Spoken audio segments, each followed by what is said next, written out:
بسم اللہ الرحمن الرحیم۔ السلام علیکم۔ یہ کاشانہ بصیرت کا چینل ہے۔ پارٹ 2۔ آپ جو کتاب سماعت فرما رہے ہیں وہ ہے سخن۔ مولا علی علیہ السلام اپنی دعا میں فرماتے ہیں، میرے آقا جب میں اپنی خطائیں دیکھتا ہوں تو مجھ پر خوف و ہراس چھا جاتا ہے، لیکن جب تیرے کرم پر نظر پڑتی ہے تو امید بندھ جاتی ہے۔ یہ وہ نکتہ ہے جسے ہم نے ضروری سمجھا کہ ضمناً بیان کر دیا جائے۔ تقویٰ کی حقیقت اور اس کے معنی۔ تقویٰ کے جو لغوی معنی بیان کیے گئے ہیں ان میں سے کسی حد تک یہ اندازہ ہو جاتا ہے کہ اسلامی نقطۂ نظر سے تقویٰ کی حقیقت اور اس کے معنی کیا ہیں، لیکن ضروری ہے کہ اسلامی اور مذہبی آثار میں اس کے محض استعمال پر ذرا نظر ڈال لی جائے تاکہ تقویٰ کے معنی پوری طرح واضح ہو جائیں۔ پہلے ہم ایک تہمید بیان کرتے ہیں۔ اگر انسان یہ چاہتا ہے کہ اس کی زندگی کا کوئی اصول ہو اور وہ اس اصول پر کاربند رہے، تو چاہے اس اصول کا ماخذ دین ہو، مذہب ہو یا کچھ اور، اسے لازماً اپنے لیے خاص روش متعین کرنی ہوتی ہے تاکہ جو وہ کام کرے وہ افراتفری اور بے اصولی کا شکار نہ ہو جائے۔ ایک متعین روش اختیار کرنے اور خاص مسلک اور عقیدہ اپنانے کا مطلب یہ ہے کہ ایک آدمی مخصوص سمت میں ایک خاص مقصد کی طرف بڑھ رہا ہے اور ان کاموں سے اجتناب کرے جو اس کی وقتی خواہش سے مطابقت تو رکھتے ہیں لیکن اس کے اصول اور مقصد کے منافی ہیں۔ اسی لیے وسیع تر معنی میں تقویٰ ہر فرد کی زندگی کا لازمہ ہے جو یہ چاہتا ہے کہ انسان بن کر رہے اور عقل کے احکام کے مطابق زندگی بسر کرے اور کسی خاص اصول کا پابند ہو۔ دینی لحاظ سے تقویٰ کے معنی یہ ہیں کہ انسان اپنی زندگی میں دینی اصولوں کو اپنا لے اور جو کام دین کے نقطۂ نظر سے غلط اور گناہ ہیں اور ناپاک اور برے سمجھے جاتے ہیں ان سے بچے اور ان کا مرتکب نہ ہو۔ اب بات یہ ہوئی کہ گناہوں کی آلودگی سے اپنے آپ کو محفوظ رکھنے کا نام تقویٰ ہے۔ اس کی ممکنہ دو شکلیں ہیں۔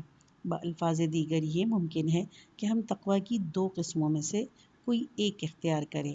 پہلی قسم ضعیف تقویٰ ہے اور دوسری ہے قوی تقویٰ۔ پہلی قسم تو یہ ہے کہ ہم گناہوں کی آلودگی سے اپنے آپ کو محفوظ رکھیں، ان اسباب سے احتراز کریں جن کی وجہ سے گناہ سرزد ہوتے ہیں اور اپنے آپ کو گناہ کے ماحول سے دور رکھیں۔ یہ ایسے ہی ہے جیسے کوئی شخص حفظان صحت کے اصولوں پر عمل کرے اور بیماری کے ماحول، جراثیم اور بیماری کی چھوت سے بچنے کی کوشش کرے، مثلاً وہاں نہ جائے جہاں ملیریا پھیلا ہوا ہو اور ان لوگوں سے دور رہے جو کسی متعدی بیماری میں مبتلا ہوں۔ دوسری قسم یہ ہے کہ انسان میں ایسی روحانی طاقت پیدا ہو جائے کہ وہ اخلاقی اور روحانی ہر لحاظ سے ہر قسم کے گناہوں سے مامون اور محفوظ ہو جائے۔ اگر بالفرض وہ کسی ایک ایسے ماحول میں بھی پہنچ جائے جہاں معصیت کے سارے اسباب اور وسائل فراہم ہوں، تب بھی اس کی روحانی طاقت اس کا دفاع کرے اور وہ گناہوں کی آلودگی سے محفوظ رہے۔ اس کی مثال ایسے ہے جیسے کوئی شخص اپنے جسم میں کسی بیماری کے خلاف ایسی قوت مدافعت پیدا کرے کہ اس بیماری کے جراثیم اس پر اثر انداز نہ ہو سکیں۔ ہمارے زمانے میں تقویٰ کا جو عام تصور پایا جاتا ہے وہ یہی پہلی قسم کا تقویٰ ہے۔ اگر کسی شخص کے متعلق یہ کہا جائے کہ وہ متقی ہے تو اس کا مطلب یہ ہوتا ہے کہ وہ بہت محتاط ہے، تنہائی پسند ہے، گناہ آلودہ ماحول سے دور رہتا ہے۔ یہ تقویٰ کی وہ قسم ہے جسے ہم نے ابھی ضعیف کہا ہے۔ شاید یہ تصور اس لیے پیدا ہوا کہ ہم نے ابتدا ہی سے تقویٰ کا ترجمہ پرہیزگاری کیا۔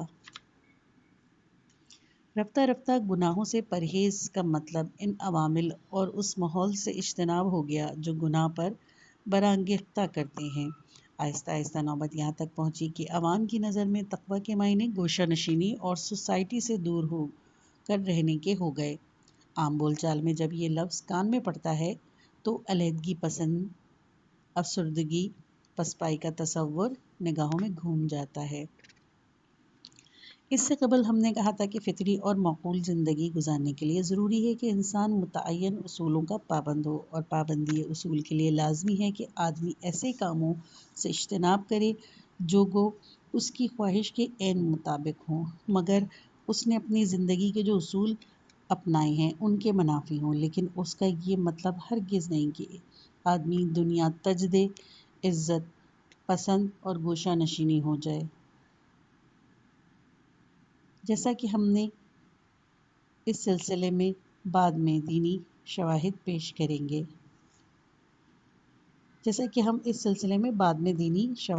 کریں گے بہتر صورت یہ ہے کہ انسان خود اپنے اندر ایسی استعداد، ایسی قوت مدافعت پیدا کرے جو گناہوں سے اس کی حفاظت کر سکے۔ اتفاق کی بات ہے کہ خود ہمارے ادب میں خواہ وہ نظم ہو یا نثر، ایسی مثالیں موجود ہیں جو تقویٰ کی پہلی صورت کی تصویر کشی کرتی ہیں، جو در حقیقت صنف و کمزوری کی نشانی کرتی ہیں۔ گلستان میں شیخ سعدی کہتے ہیں، ترجمہ: میں نے پہاڑ پر ایک عابد کو دیکھا جس نے دنیا کو چھوڑ کر ایک غار میں پناہ لے رکھی تھی۔ میں نے کہا، تم شہر میں کیوں نہیں آتے ہو کہ ایک دفعہ تمہارے دل کی بند کلی بھی کھل جائے؟ کہنے لگا کہ وہاں حسینوں کا جھمگٹ ہے، جب کیچڑ بہت ہوتا ہو تو ہاتھی بھی پھسل جاتے ہیں۔ یہ تقویٰ اور گناہوں سے محفوظ رہنے کی وہ صورت ہے جسے ایک طرح کی کمزوری کہا جا سکتا ہے۔ یہ کوئی خاص بات نہیں کہ آدمی ایسے ماحول سے دور رہے جہاں پاؤں پھسلنے کا احتمال نہ ہو اور وہ نہ پھسلے۔ لطف تو اس میں ہے کہ ایسے ماحول میں رہ کر جہاں بہتوں کے پاؤں پھسل جاتے ہوں، خود کو محفوظ رکھا جائے۔ مثلاً بابا طاہر کہتے ہیں، ترجمہ: میں آنکھ اور دل دونوں کے ہاتھوں مصیبت میں ہوں۔ آنکھ جو کچھ دیکھتی ہے، دل اسے یاد رکھتا ہے۔ میں ایسا خنجر بناؤں گا جس کی نوک فولاد کی ہوگی، اس سے آنکھیں نکال دوں گا تاکہ دل آزاد ہو جائے۔ اس میں شک نہیں، جہاں نظر جاتی ہے اس کے پیچھے پیچھے دل بھی وہیں پہنچتا ہے، لیکن اس کا کیا علاج ہے کہ آنکھ ہی نکال ڈالی جائے؟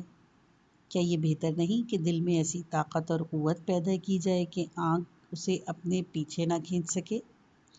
اگر یہی طریقہ نکل آئے کہ دل کی آزادی اور رہائی کے لیے فولادی نوک کا خنجر بنانے کی ضرورت ہو، کیونکہ کان جو کچھ سنتا ہے دل وہ بھی یاد کر لیتا ہے، یہی حال چکھنے، چھونے اور سونگھنے کی قوتوں کا ہے، پھر انسان واقعی بغیر دم، بغیر سر اور بغیر پیٹ کے اس طرح شیر کی طرح ہو جائے گا، جس کی داستان مولوی نے اپنی مثنوی میں بیان کی ہے۔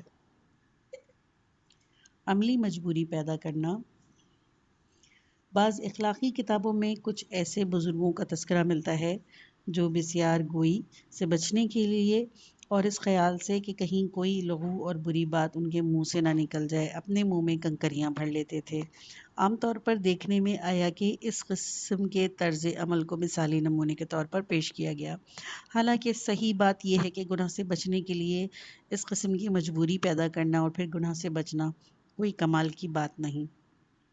اگر ہم اس قسم کی کوئی حرکت کر کے گناہ کے ارتکاب سے اپنے آپ کو محفوظ رکھیں گے تو گناہ سے تو ضرور بچ گئے، مگر ہمارا نفس تو پھر بھی ویسے کا ویسے ہی پاپی رہا، صرف وسائل کی عدم موجودگی کے سبب قدرے مزحمل ہو گیا۔